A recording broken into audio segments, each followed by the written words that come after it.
السلام علیکم ورحمۃ اللہ وبرکاتہ۔ آج ہم اس عظیم قربانی کی بات کریں گے جس نے حق و باطل کے درمیان ایک واضح لکیر کھینچ دی۔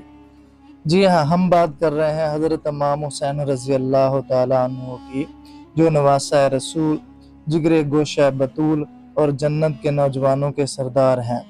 جب یزید نے خلافت کو ملوکیت میں بدلا، تب حسین نے باطل کے سامنے جھکنے سے انکار کر دیا، چاہے اس کی قیمت جان ہو۔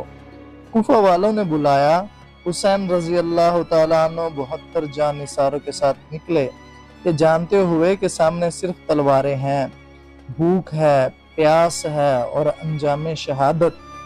کربلا کے میدان میں، پیاس کے عالم میں، بچے، بوڑھے، جوان، سب نے صبر دکھایا، یہاں تک کہ چھوٹے علی اصغر تک کو تیر مارا گیا۔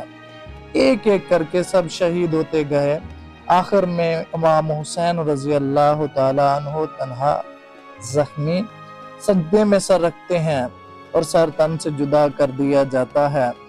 زمین کانپ گئی، آسمان رو پڑا اور تاریخ نے حسین کو زندہ کر دیا اور یزید کو ہمیشہ کے لیے مردہ۔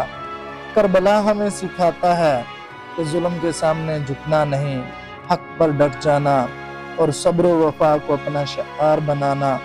سلام ہو حسین رضی اللہ تعالیٰ عنہ پر، سلام ہو ان کے ساتھیوں پر، اور سلام ہو اس پیغام پر جو رہتی دنیا تک زندہ رہے گا۔